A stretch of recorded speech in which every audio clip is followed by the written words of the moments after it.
اللہ والے ہمیشہ کافروں کو مسلمان بناتے، کبھی کسی کلمہ پڑھنے والے کو کافر نہیں کہیں گے، کیونکہ یہ جو ایمان ہے نا، یہ دل کے تعلق کا نام ہے، اندر کی چیز ہے۔ ہم کسی کے حق میں کچھ کہہ دیں، ہو سکتا ہے وہ ایسا نہ ہو، تو کل قیامت کے دن رب تعالیٰ کی بارگاہ میں کیا جواب دیں گے؟ وہ واقعہ تو آپ نے کئی مرتبہ سن رکھا ہوگا، وہ ایک شخص جو مہاجر اور انصاری، اللہ رب العزت کے رسول کے دونوں صحابی ہیں، جنگ کے اندر، غزوہ کے اندر کافروں کے ساتھ لڑ رہے ہیں، جہاد کر رہے ہیں۔ ایک کافر پر جب اپنی تلوار تانتے ہیں تو وہ کافر کہنے لگتا ہے لا الہ الا اللہ محمد الرسول اللہ۔ ایک صحابی سے چھوڑ کے چلا جاتا ہے، کس نے کلمہ پڑھ لیا، دوسرا صحابی اسے وہیں پہ قتل کر دیتا ہے، مار دیتا ہے۔ جنگ ختم ہو گئی۔ جنگ کے ختم ہو جانے کے بعد اسی واقعے کا پتہ آقا علیہ الصلوۃ والتسلیم کو ہوا۔ جب آقا کو معلوم ہوا کہ ایسا ہوا غزوہ کے اندر میدان جنگ میں، تو آقا علیہ الصلوۃ والتسلیم نے بلایا مارنے والے۔ جب وہ صحابی رسول حضور کی بارگاہ میں حاضر ہوا،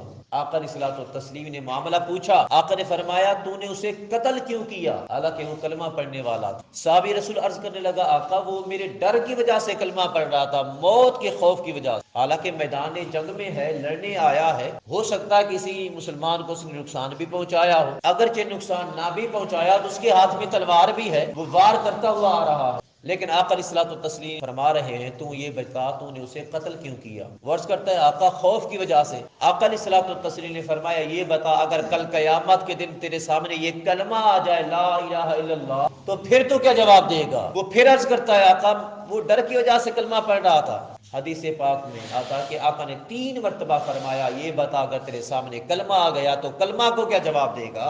یہ لا الہ الا اللہ آ گیا تو اس کو کیا جواب دے گا؟ اس کے متعلق کیا جواب دے گا؟ اور آخر میں آقا علیہ الصلوۃ والتسلیم نے یہ فرمایا اے میرے غلام یہ بتا تو نے اس کا سینہ چیر کر دیکھ لیا تھا کہ وہ تیرے خوف کی وجہ سے پڑھ رہا تھا یا اللہ کے لیے پڑھ رہا تھا؟ محترم المقام، یہ ایمان کا تعلق دلوں سے، یہ غیب کی بات ہے۔ جو غیب کی چیزیں ہیں کسی کے دلوں میں نقب لگانے کی کوشش نہ کیا کرے، کسی کے دلوں کے رازوں کو جاننے کی کوشش نہ کیا کرے۔